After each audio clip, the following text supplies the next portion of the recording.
नमस्कार, सियासी अखाड़ा देख रहे हैं आप। मैं हूं आपके साथ वरुण गोयल। किसान एक बार फिर से दिल्ली की ओर कूच करना चाह रहे हैं। उत्तर प्रदेश से किसान आगे बढ़े, महामाया फ्लाईओवर तक पहुंचे। हालांकि बाद में उन्होंने दिल्ली कूच का जो कार्यक्रम था उसे रोक दिया और वो दलित प्रेरणा स्थल पर रुक गए। अब हरियाणा और पंजाब में भी इस पर खूब सियासत शुरू हो गई है। यहां से भी किसानों के आगे बढ़ने की 6 दिसंबर को दिल्ली कूच की बात हो रही है। दरअसल पिछले कुछ समय से माहौल ऐसा है कि किसानों का कोई मुद्दा होता है तो उस पर जमकर सियासत होती है और सियासत भी किसान किसानी इसके इर्द गिर्द घूमती हुई नजर आती है। हमने बड़े चुनाव से लेकर के छोटे चुनाव तक में इसका जिक्र, इसकी चर्चा खूब देखी है और किसान एक बड़ा मुद्दा सियासत में रहा है। तो जाहिर सी बात है, जब भी किसानों की बात होगी, किसानों का आंदोलन होगा, किसानों का मूवमेंट होगा या किसानों को लेकर कोई भी कार्यक्रम होगा तो सियासत जमकर होगी। अभी जो किसानों का कूच हो रहा है उससे पहले सियासी बयानबाजी तेज हो गई है हरियाणा में। पक्ष और विपक्ष की ओर से क्या कहा गया है, पहले आपको वो सुनवाते हैं। अब हरियाणा में कह रहे हैं हम 24 फसलों का एमएसपी दे रहे हैं। 24 तो फसल ही नहीं होती हरियाणा में। मैंने कहा उनको, भाई 24 फसलों का नाम तो गिना दो, कौन सी है वो। और धान की एमएसपी नहीं मिलती। तो जब तक एमएसपी की लीगल गारंटी नहीं होगी, कानूनी गारंटी नहीं होगी, किसान को एमएसपी नहीं मिल पाएगी। देखिए, प्रजातंत्र में तो सबका अधिकार है, सबकी बात सुननी चाहिए, बातचीत से समाधान निकालना चाहिए। हाँ, कोई कानून हाथ में ले वो उस पर कार्रवाई करो, लेकिन बगैर कानून का हाथ में लिए सबका अधिकार है यहाँ के। कोई ऐसा कानूनी उल्लंघन कोई करे, दूसरी बात। देखिए, ये जो धरना है, धरना पंजाब में बनता है। धरना कांग्रेस की जहां सरकार है जो एमएसपी नहीं दे रहे वहां बनता है। हम एमएसपी दे रहे हैं, हमने दिया है। और ये जो इस प्रकार का झूठ कांग्रेस ने फैलाया था कि एमएसपी बंद हो जाएगा, नरेंद्र मोदी जी लगातार एमएसपी को बढ़ा करके देने का काम कर रहे हैं और अन्य फसलें भी एमएसपी पर खरीद रहे हैं। तो आपको बता दें, इस तरह की जो बयानबाजी है वो शुरू हुई। आपने देखा किस तरीके से मुख्यमंत्री, पूर्व मुख्यमंत्री किसानों के मुद्दे को लेकर अपनी बात रख रहे हैं। हमारे साथ 3 खास मेहमान जुड़ गए हैं। इस बीच आपको ग्राफिक्स भी दिखाएंगे और बताएंगे कि क्या कुछ मुद्दे हैं जिनको लेकर आए हैं। लेकिन फिलहाल 3 खास मेहमान, विजेंद्र नेहरा भारतीय जनता पार्टी का पक्ष रखने के लिए हमारे साथ जुड़ गए हैं। हमारे साथ सुखबीर तंवर हैं, कांग्रेस का पक्ष रखेंगे। ओंकार सिंह जी इंडियन नेशनल लोकदल से हैं। आप सभी का स्वागत है। विजेंद्र नेहरा जी, पहला और बड़ा सवाल यह है, भूपेंद्र सिंह हुड्डा को आपने सुना होगा, एक और किसान जो दिल्ली आना चाह रहे हैं, वहीं दूसरी ओर भूपेंद्र सिंह हुड्डा कह रहे हैं कि 24 फसलें तो हरियाणा में होती भी नहीं है। कहां से हरियाणा सरकार एमएसपी देने की बात कर रही है, और वो कह रहे हैं कि धान की एमएसपी नहीं मिल पा रही। देखिए वरुण जी, भूपेंद्र सिंह हुड्डा जी, कुछ फसलें ऐसी हैं प्रदेश के अंदर बहुत हैं, चाहे वो गेहूं है, चाहे ज्वार है, बाजरा, धान है, कपास है, सरसों। कुछ फसलें ऐसी भी हैं जो नारियल आदि फसलें हैं, सूरजमुखी की फसलें हैं, जो हरियाणा प्रदेश के अंदर कम होती है, लेकिन सरकार उनको प्रोत्साहित करना चाहती है। तो भूपेंद्र सिंह हुड्डा जी जो 24 फसलों का नाम पूछ रहे थे जिसकी हरियाणा प्रदेश की सरकार जिन पे एमएसपी देती है, उनके नाम की मैं सूची पूरी लेके आया हूं। अगर वो चाहें तो मैं पढ़ के आपको सुना देता हूं। धान है, सामान्य है, धान ग्रेड ए है, ज्वार है, हाइब्रिड ज्वार, मालदाड़ी है, बाजरा है, मक्का है, रागी है, अरहर है, मूंग है, उड़द है, मूंगफली है, तिल है, कपास रेशा है, सोयाबीन है, पीला है, सूरजमुखी है। और रबी की फसलों में अगर हम बात करें, गेहूं है, जौ है, चना है, मसूर है, सरसों है। अन्य फसलों में अगर हम बात करें तो गन्ना है, नारियल है और जूट है। ये जो नारियल है और जूट आदि की जो फसलें हैं, इसके लिए भूपेंद्र सिंह हुड्डा जी कह सकते हैं कि हरियाणा में थोड़ी कम होती है, लेकिन इस तरह की फसलों को प्रमोट करने का, प्रोत्साहित करने का, तो कह रहे हैं धान की एमएसपी नहीं दे पाते जी। देखिए, धान की एमएसपी जो परमल धान है आपकी वरुण जी, मैं खुद गांव ग्रामीण पृष्ठभूमि से हूं। मैं भी बासमती की किस्म 11-21 धान लगाता हूं अपने खेतों में, जो पानी की बहुत कम खपत उसमें होती है। कोई भी सरकार हो, चाहे पहले कांग्रेस सरकार रही हो या आज भारतीय जनता पार्टी की सरकार हो, जो पीआर धान है, परमल धान है, उसी को सरकारी एमएसपी के ऊपर सरकारें खरीदती है, जो हरियाणा प्रदेश के अंदर बहुत कम होता है। हमारे यहाँ ज्यादातर बासमती 11-21, 15-09, 17-18 तो बासमती की किस्म हमारे यहाँ 11-21 सबसे ज्यादा हरियाणा प्रदेश के अंदर लगाया जाता है। तो उसको वैसे ही प्राइवेट व्यापारी शुरू से खरीदता रहा है। दूसरा, हरियाणा प्रदेश के अंदर भारतीय जनता पार्टी की सरकार एक देश में पहली ऐसी सरकार है वरुण जी, जो 24 की 24 सभी फसलों को एमएसपी पे खरीदती है। भारत सरकार बहुत पहले से 23-24 फसलों के ऊपर एमएसपी घोषित करती है, लेकिन कोई भी राज्य की सरकार 2 से ज्यादा फसलों को एमएसपी पर नहीं खरीदती है। और जहां तक ये आंदोलन का विषय है, भूपेंद्र सिंह हुड्डा जी के आंदोलन में किस तरह की भूमिका रही, कांग्रेस की किस तरह की भूमिका रही, खुद गुरनाम चढ़ूनी जी जो आंदोलन में पहले शामिल रहे हैं, आप सबने देखा कि कैसे उन्होंने बयान दिया कि कांग्रेस को सपोर्ट करने के लिए, कांग्रेस को मदद करने के लिए किसानों ने आंदोलन चलाया था। इस चीज को हमें ध्यान रखना चाहिए। आज हरियाणा प्रदेश का जो किसान है वरुण जी, वो सबसे समृद्धशाली है, सबसे सुखी है, और 72 घंटे के अंदर हमारे किसान के अकाउंट में डायरेक्ट पेमेंट डालने का काम ये भारतीय जनता पार्टी की सरकार करती है। फसल खराब होती है, जहां कांग्रेस पार्टी की सरकार, हुड्डा साहब मैं चेक लेके आया हूँ, 2-2, 5-5 रुपए के चेक अपने समय किसानों को देते थे। आज हमारी सरकार 15,000 प्रति एकड़ देश में सबसे ज्यादा किसान को फसल खराबे पे देती है। ठीक है। आज देश में सबसे सस्ती बिजली, मैं कंप्लीट कर रहा हूँ, 10 पैसे प्रति यूनिट के हिसाब से देश में सबसे सस्ती बिजली अपने किसान को ये भाजपा की हरियाणा सरकार देती है। हर ट्रेल तक हमने पानी पहुंचाने का काम किया है, और फसल खराबे के रूप में 15,000 करोड़ रुपए से ज्यादा का मुआवजा अपने किसान को ये भारतीय जनता पार्टी की सरकार ने देने का काम किया है। स्वामित्व योजना के माध्यम से गांव के किसान की हमने घरों की भी रजिस्ट्री करने का काम किया है, और खरीफ की फसलों पर जिस तरह से माननीय मुख्यमंत्री जी ने 2,000 प्रति एकड़ के हिसाब से जो प्रोत्साहन राशि और बोनस देने का काम किया था, 10 साल के अंदर जिस तरह से हमने काम किया है, चाहे वो किसान के लिए हो, चाहे वो सामान्य वर्ग के लिए हो, चाहे सड़क है, सीवर है, बिजली है, पानी है, शिक्षा है, स्वास्थ्य सुरक्षा है, इसी विषय के ऊपर भाजपा की सरकार को तीसरी बार हरियाणा प्रदेश की देवतुल्य जनता ने हरियाणा के ठीक है नेहरा जी, आगे आपकी बात सुनकर के भेजा है। सुखबीर तंवर जी, सरकार और मुख्यमंत्री ने यह कहा कि प्रदर्शन आंदोलन वहां हो, उन राज्यों में हो जहां पर एमएसपी नहीं मिलती। हम एमएसपी दे रहे हैं, 24 फसलों पर एमएसपी दे रहे हैं। विजेंद्र नेहरा ने भी इस बात को दोहराया है, और अब तो वो जिक्र छेड़ रहे हैं उसमें गुरनाम चढ़ूनी का, जिनके लिए कहा गया कि उन्होंने, मतलब जिन्होंने कहा कि हमने कांग्रेस के लिए माहौल बनाया था। देखिए वरुण जी, विषय ये नहीं है कि हरियाणा प्रदेश के मुख्यमंत्री क्या कह रहे हैं या भारतीय जनता पार्टी के प्रवक्ता क्या कह रहे हैं। विषय ये है, माननीय नरेंद्र मोदी जी जब गुजरात के मुख्यमंत्री थे और प्रधानमंत्री मनोनीत हुए, दक्षिण हरियाणा में पहली उनकी रैली हुई, और उस रैली में बड़े जोर शोर से ये कहा गया कि जब दिल्ली की गद्दी पे नरेंद्र मोदी बैठेंगे, पहली कलम से स्वामीनाथन कमेटी की जो रिपोर्ट है C2+50 की, उसको लागू करेंगे। आज 11वां साल चल रहा है, और वो जो लागू करने का विषय था वो आज भी सुनने बटे सन्नाटा है। वो कलम या तो टूट गई या पूंजीपतियों को गिरवी कर दी। अब विषय एमएसपी मुख्यमंत्री जी भी कह रहे हैं और ये सारे लोग कह रहे हैं, आखिर किस एमएसपी की बात कर रहे हैं। देखिए, हम एमएसपी मांग रहे हैं C2+50 जो स्वामीनाथन कमेटी की अनुशंसा के अनुसार था, वो आज तक कर नहीं पाए। आज भी ना कि सिर्फ हरियाणा में बल्कि पूरे देश में जो एमएसपी का विषय है, A2+FL में एमएसपी तय होती है। निश्चित तौर पर ये बहुत बड़ा धोखा इस देश के किसान के साथ है। इसके अलावा इन्होंने एमएसपी तो दिया ही नहीं, 3 काले कानून लाए, 750 से ज्यादा किसानों की शहादत हुई, वो कानून रद्द हुए। और उस वक्त क्या कहा था? उस वक्त ये कहा था कि हम न्यूनतम समर्थन मूल्य गारंटी कानून लाएंगे। आज का ये किसान का आंदोलन क्यों आ रहा है? क्यों फरवरी से निरंतर किसान बैठे हुए हैं, और क्यों केंद्र सरकार ने नहीं छुड़ी? इसलिए ये कहना कि हरियाणा में नहीं चलना, ये तो सीधा केंद्र सरकार का विषय है। केंद्र सरकार ने विगत समय में जिस तरह से न्यूनतम समर्थन मूल्य गारंटी कानून पे के नाम पे किसानों को मुझे ये बताएं सुखबीर भाई, हरियाणा का विषय नहीं है अभी, ये तो केंद्र सरकार को तय करना है कि आखिर वो अपने किए हुए वादे को कब पूरा करेंगे। इन्होंने एक और वादा किया 2016 में, इन्होंने कहा 2022 में किसान की आय दुगनी कर देंगे। आज 2 साल के करीब समय हो गया, 2024 खत्म होने वाला है, वही सुनने बटे सन्नाटा, कहाँ है किसान की दुगनी आय? विषय ये भारतीय जनता पार्टी के लोग गलत तथ्यों और आंकड़ों के आधार पर झूठी वाई के लिए ये 24 फसलों की बात करते हैं। आज भी C2+50 का है, जिसमें ये पूर्णतः विगत करीब मतलब हरियाणा सरकार धान पर भी एमएसपी नहीं दे रही है, आप ये कह रहे हैं?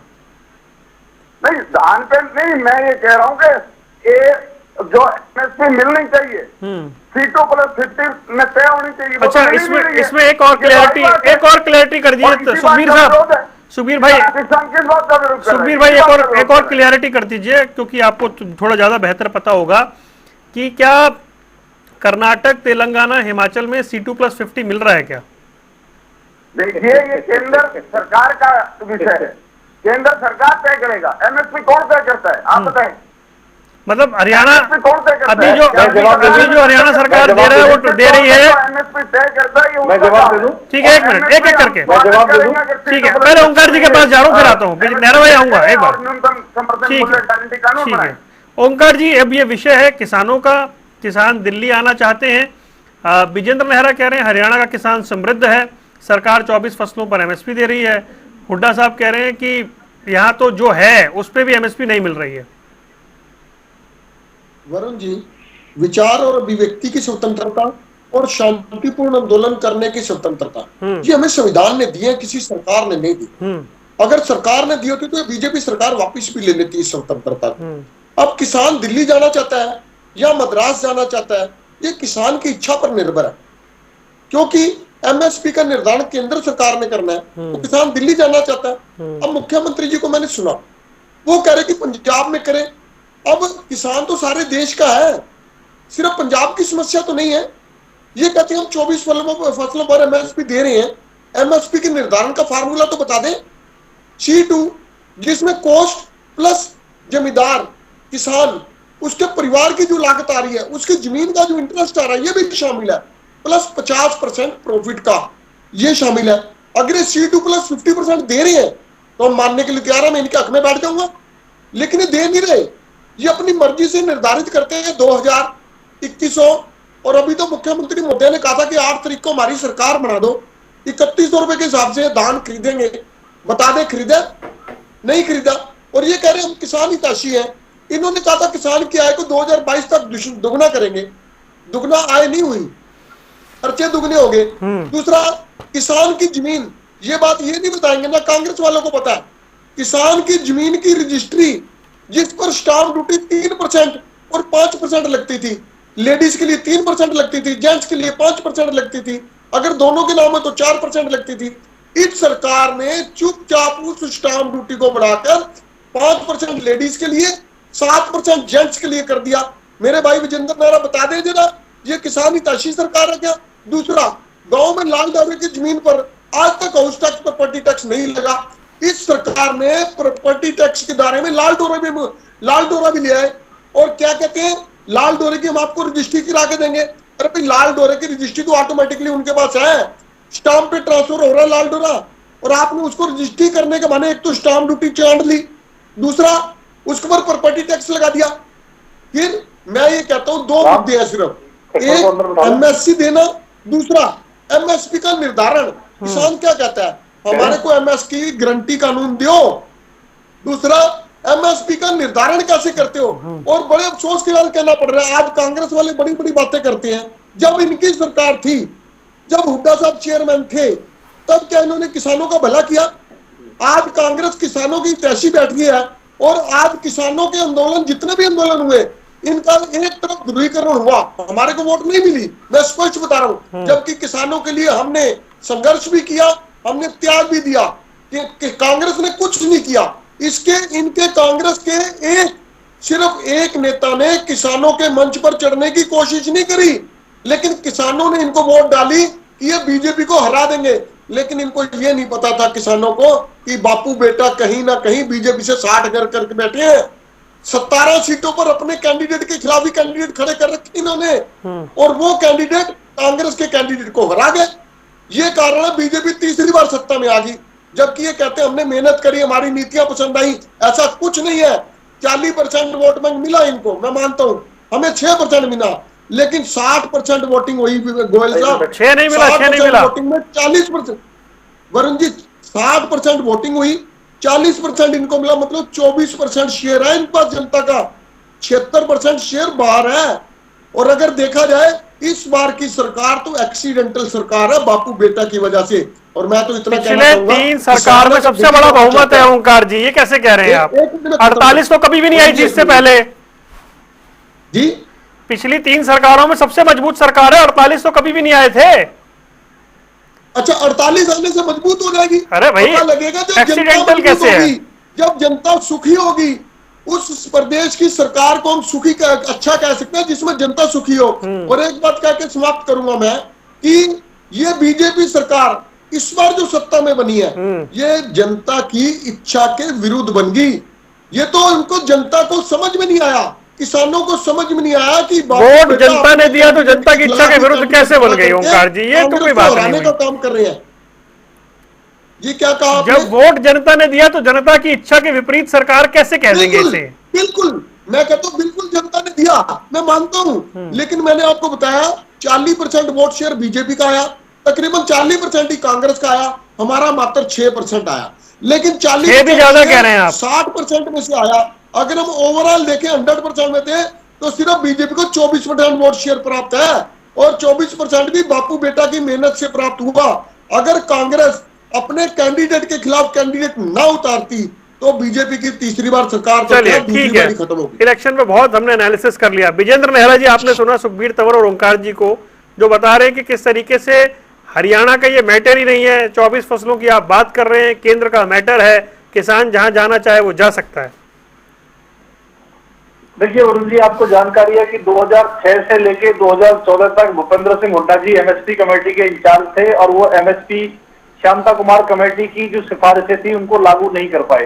कांग्रेस के प्रवक्ता को ये जवाब देना चाहिए कि 2006 से लेके 2014 तक भूपेंद्र सिंह हुड्डा जी कांग्रेस पार्टी की सरकार स्वामीनाथन आयोग की सिफारिशों को लागू क्यों नहीं कर पाई थी, इसका जवाब उनको देना चाहिए।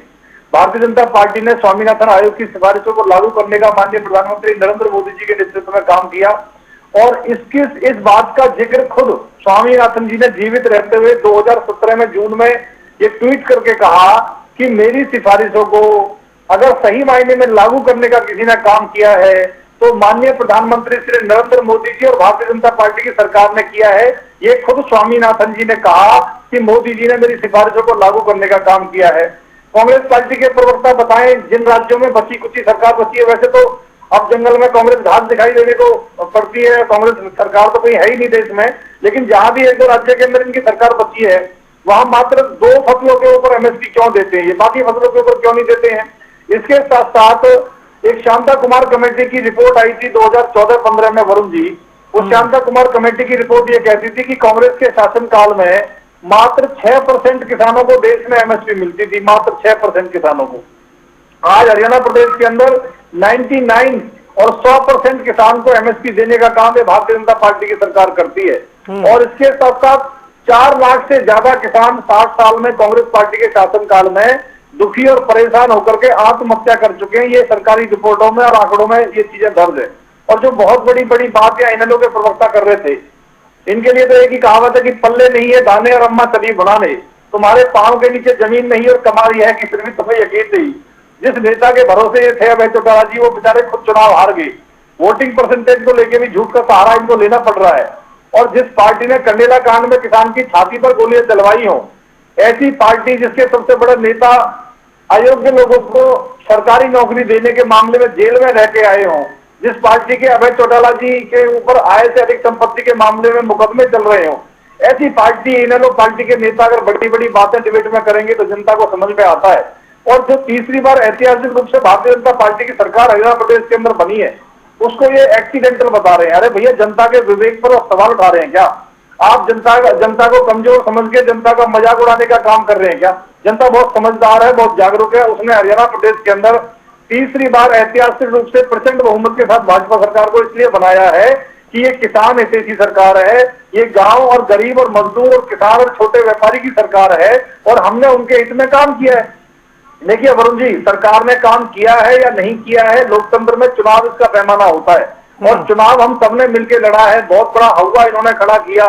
मुख्यमंत्री जी जो पूर्व में रहे हैं भूपेंद्र हुड्डा जी ने मिठाइयां ढोल नगाड़े भी इन्होंने तैयारी कर ली। जनता ने इनको नकार दिया पूरी तरह से। इनकी जो गारंटियां थी, जो इनकी 7 गारंटी थी, उनको जब जनता ने नकार दिया। और जो 20 संकल्प हमने हरियाणा प्रदेश के अंदर जनता के सामने लिए थे, उन संकल्प के ऊपर जनता ने विश्वास जताया। जिन संकल्पों में से 4 से 5 संकल्प हम पूरे भी कर चुके हैं। और ये हरियाणा प्रदेश के अंदर पहली ऐसी सरकार है कि माननीय मुख्यमंत्री जी ने शपथ लेने से पहले 25,000 बेरोजगार युवाओं को सरकारी नौकरी का वो विषयांतर हो गया है। तो इस भारतीय जनता पार्टी की सरकार ने किया है। बहुत सारे अलग अलग। अगर मैं किसानों की बात करूं वरुण जी, किसानों के लिए जितना काम भारतीय जनता पार्टी की सरकार ने किया है उतना कभी किसी ने किया नहीं। आज मंडियों में आप जाके देखिए, नेहरा साहब, अभी ओंकार जी ये कह रहे थे कि C2+50 जो कॉस्ट प्रोडक्शन प्लस 50 का फॉर्मूला है वो अप्लाई नहीं हो रहा, आप अपने मर्जी से देते हैं रेट। वरुण जी, मैंने आपको बताया, देखिए जो अभी इनेलो के प्रवक्ता ने बात की थी, हमने 2 गुना रेट की बात की थी और हमने 3 गुना रेट अपने बढ़ाए हैं। जब से 2014 से आप वरिष्ठ पत्रकार है, आपका चैनल प्रतिष्ठित पत्रकार है, चैनल है, मैं आपको आंकड़े निकाल के अभी बता सकता हूं कि 2014 में कौन सी फसल के क्या रेट थे और आज उसके क्या रेट है। हमने 2 गुना की बात की थी और हमने हर फसल के 3 गुना किए हैं। मैं हर फसल की आपको 2014 में उसके क्या रेट थे और आज उसके क्या रेट है। और जहां तक C2+50 की ये बात कर रहे हैं, मुझे बताइए वो फॉर्मूला क्या है। ये पहले दोनों प्रवक्ता ये बता दें वो फॉर्मूला क्या, फिर मैं बताता हूं आपको। आज हरियाणा सरकार जो करती है अपने फसल की, जो हम MSP जो घोषित करते हैं, उसमें फसल की जो लागत है उसको लगा के हम C2+50, A2+FL सब वो है फॉर्मूले, लेकिन अभी मैं वही आपको बता रहा हूँ वरुण जी। आज हरियाणा प्रदेश के अंदर, देश के अंदर सरकार MSP की घोषणा करती है। आज जो हमारी सरकार MSP की घोषणा करती है वो फसल की लागत को लगा करके उसमें MSP की घोषणा हम करते हैं। उसके ऊपर हमने 1.5 गुना देने का काम पहले किया था, आज 2 गुना देने का काम किया है। और मुझे आप ये बताइए कि आज इन किसानों को 60 साल के बाद MSP गारंटी कानून बनाने की मांग उठाने की जरूरत क्यों पड़ी? क्योंकि कांग्रेस पार्टी 60 साल में कुछ काम नहीं करता ही ना। आप मुझे बताइए, अगर इतना ही आसान था तो ये कांग्रेस के प्रवक्ता यहाँ बैठे हैं, ये बताएं कि 60 साल में MSP गारंटी कानून, चलिए मैं पूछ रहा हूँ, सुखबीर भाई बताइए, बताएं कि 60 साल में इन्होंने के प्रवक्ता बताएं इन्होंने अपने शासनकाल में 60 साल में आप क्यों नहीं लाए कानून? इसके लिए माफी मांगेंगे क्या? देखिए वरुण जी, सर्वप्रथम तो C2+50 की उन्होंने बात करी, तो शायद इनको पता है कि नहीं पता है। C2+50 का विषय ये है, किसी भी किस्म की लागत और जमीन का किराया अगर कोई पट्टे पे भी लेता है, उन सबको जोड़ के और उसके बाद 50% लाभ के साथ MSP पे होना चाहिए। अब ये कर क्या रहे हैं, जो A2+FL का फार्मूला है उसमें सिर्फ और सिर्फ जो लागत है किसान की और उसकी फैमिली लेबर, उसको जोड़ के MSP पे हो रही है, जो निश्चित तौर पे स्वामीनाथन कमेटी की अनुशंसाओं के अनुरूप नहीं है। और ये बेफिजूल की झूठी बात करते हैं। विषय सिर्फ यही है कि C2+50 का ही विषय था, जो कि निश्चित तौर से आपके चैनल के माध्यम से मैं स्वीकार करता हूं कि हम C2+50 के अनुसार MSP तय नहीं कर पाए। और मोदी जी ने 2013 में जब मनोनीत हुए, उस वक्त इस देश के किसान को भ्रमित करके उनकी वोट को लूटने के लिए, भाई 2013 के बाद तो 19 भी आ गया, 19 के बाद तो 24 भी आ गया। भ्रमित तो आदमी एक बार कर पाता है ना।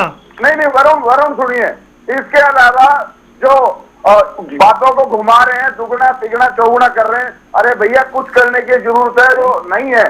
फिर अब आप C2+50 में MSP तय करके कानूनी गारंटी दे दीजिए, कानून बना दीजिए, सब काम खत्म, आपकी कोई जरूरत नहीं है कुछ भी करने की। वो सरकार की जिम्मेदारी होगी, फिर वो काम करने रहे। यहाँ आके झूठ बोलने पे अभी हम ये कह रहे हैं, अभी हम ये नहीं सुखबीर जी, मुझे थोड़ा सा और स्पष्ट कीजिए ना। एक मिनट, जैसे अभी C2+50 केंद्र नहीं दे रहा है, अभी जो नायब सैनी साहब कह रहे थे मुख्यमंत्री, जो वो MSP दे रहे हैं वो मतलब कम है, आप ये कह रहे हैं वो निर्धारण ठीक नहीं है? नहीं निर्धारण, देखिए निर्धारण जब A2+FL में निर्धारण है तो जिसकी जड़ ही ठीक नहीं है वो MSP कैसे मान ले? विषय तो यही है।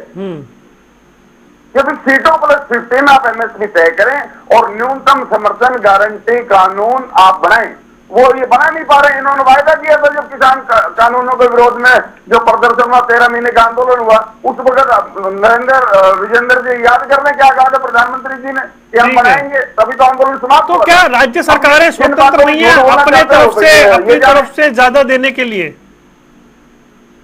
मगर A2+FL जो है कानून जब समाप्त करे थे तो उस वक्त कहा था कि हम न्यूनतम समर्थन गारंटी मूल्य कानून देंगे, और वो आज तक भी नहीं दे पाए। इसी बात का तो विरोध है। ठीक है ओंकार जी बोलिए। वरुण जी, 2 बातें, एक तो MSP गारंटी कानून और दूसरा MSP का निर्धारण, ये दोनों ही बातें बीजेपी ने पूरी नहीं करी है।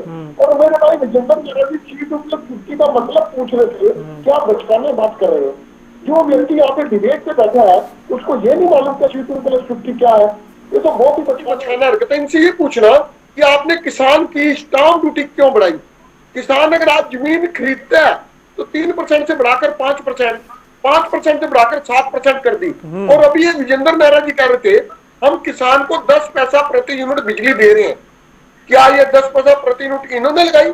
उससे पहले कांग्रेस है, इनेलो में महंगी थी बिजली। ये जरूर पूछना।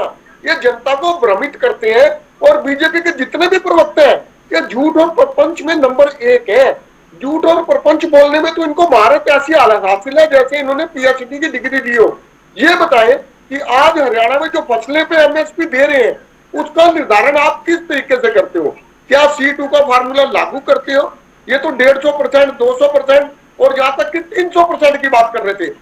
हम तो कह रहे हैं कि आप 150, 200, 300% कहां जा रहे हो? आप C2+50% पे आ जाओ, उसने किसान राजी हो जाएगा। फिर अगर आज किसान दिल्ली जाना चाहता है तो दिल्ली का पाकिस्तान की राजधानी है, ये दिल्ली तो भारत की राजधानी है। ओमकार जी, ये तो सुखबीर तंवर ने मान लिया कि हाँ हम अपने टाइम में C2+50 नहीं दे पाए जी। वो तो मान रहे हैं, सुखबीर तो मान रहे हैं इस बात। दे सकते थे, ये दे सकते थे वरुण जी, दे सकते थे, इन्होंने नहीं दिया। मान लिया, एक अच्छी बात है। जो व्यक्ति अपनी गलती मान जाता है वो भी महान है। इन्होंने मान लिया, अच्छी बात है।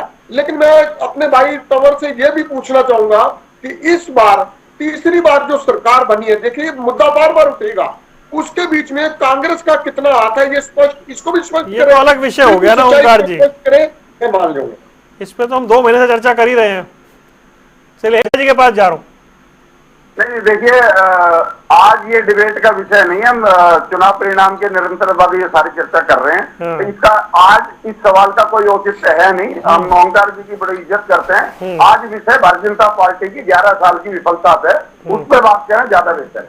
ठीक है विजेंद्र नेहरा जी, आप समझ गए ना C2+50 एग्जैक्टली है क्या? देखिए, मैं बड़े अच्छे उदाहरण के साथ मैं आपको एक एग्जांपल देता हूं वरुण जी। देश की आजादी से लेकर के 2014 तक 60 साल में कांग्रेस पार्टी ने शर्मनाक तौर पे मात्र गेहूं की एमएसपी का उदाहरण दे रहा हूं।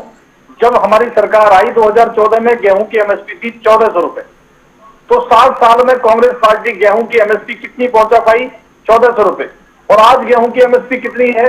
2275 रुपए एमएसपी है। यानी हमने 10 साल के अंदर उस एमएसपी को कहां पहुंचाया और कांग्रेस पार्टी 60 साल में उस एमएसपी को कहां पहुंचा पाई? ये बहुत शर्मनाक है। चुल्लू भर पानी में डूब मरना चाहिए कांग्रेस पार्टी को। 60 साल में पहुंचा पाई और आज हमने 2024 में इसको 2275 रुपए पहुंचा दिया। ये मैंने सिर्फ एक फसल का उदाहरण बताया आपको। अगर मैं बाकी फसलों का मैं उदाहरण बताऊंगा तो ये कांग्रेस पार्टी के प्रवक्ता को और इनके नेताओं को सोचने का विचार करना पड़ेगा कि आपने किसान के लिए क्या किया था। आपने लूटने का, खसोटने का काम किया था। मैं सभी फसलों के आंकड़े अगर निकाल के बताऊं वरुण जी कि इनके 7 साल के शासनकाल में उन्होंने किसान की एमएसपी कितनी बढ़ाई। इनके शासनकाल में हर साल में शर्मनाक तरीके से 20 रुपए 30 रुपए हर साल बढ़ाने का काम करते थे एमएसपी पे। और आज ये मोदी जी की और भाजपा की सरकार ये 200 400 रुपए 500 रुपए सीधा एमएसपी पे हर साल बढ़ाने का काम करती है। यही अंतर है इनकी सरकार में भारतीय जनता पार्टी की सरकार में। और यही कारण है हर साल 500 बढ़ जाएंगे तो बहुत ज्यादा हो जाएंगे भाई। रुकिए, और हरियाणा हर साल 500 नहीं बढ़ते। रुकिए भारतीय जनता पार्टी की सरकार हरियाणा प्रदेश के अंदर बनी है।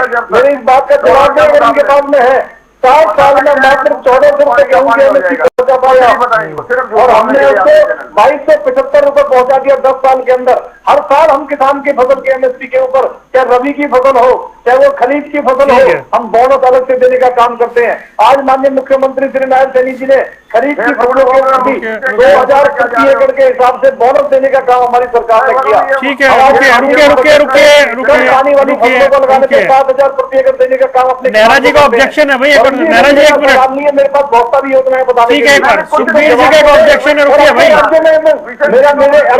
अपने राज्य में कितनी फसलों पे एमएसपी दे रहे बताए ना, कानून का जवाब नहीं है। विफलता स्वीकार करें, 11वां साल चल रहा है। आप कानून नहीं दे पाए भाई, बात कर नहीं रहे, इधर की उधर की बात करे जा रहे हैं।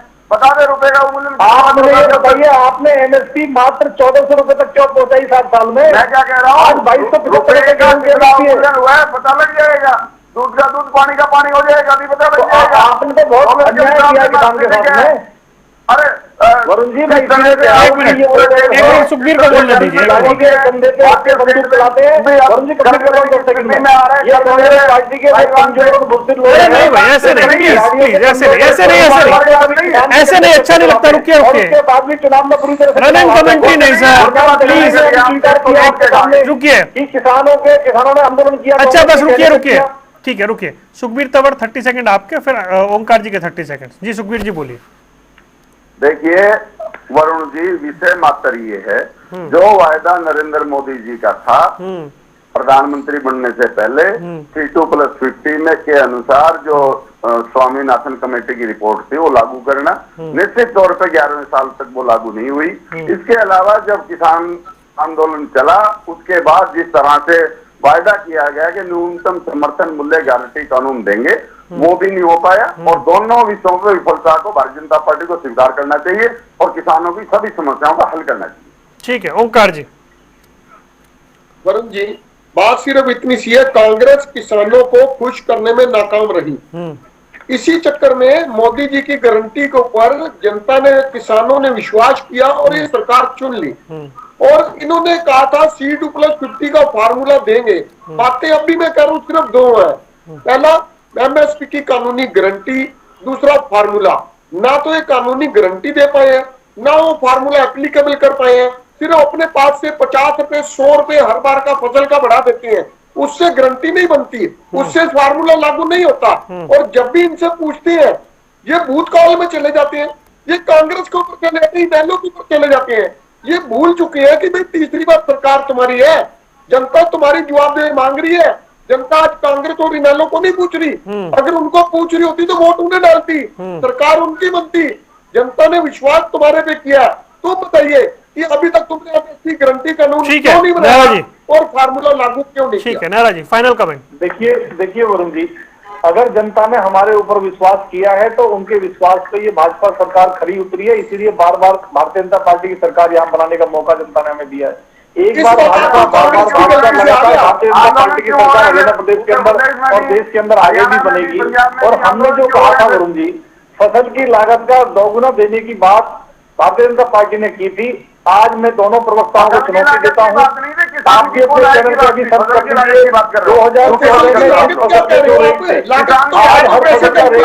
लीजिए 3 गुना हमने रेट कर दिया है वरुण जी।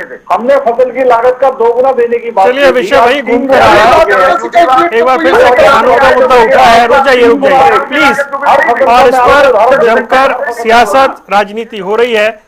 देखना है आगे क्या कुछ दिन आते हैं देखने वाले, लेकिन क्योंकि किसानी एक बड़ा मुद्दा है और सियासत उसके इर्द गिर्द घूमती है, वो हम देख भी पा रहे हैं। आप तीनों मेहमानों का जुड़ने के लिए बहुत बहुत शुक्रिया। सियासी अखाड़ा देख रहे थे आप, रुक रहे हैं कुछ देर के लिए। खबरों का सिलसिला लगातार जारी है।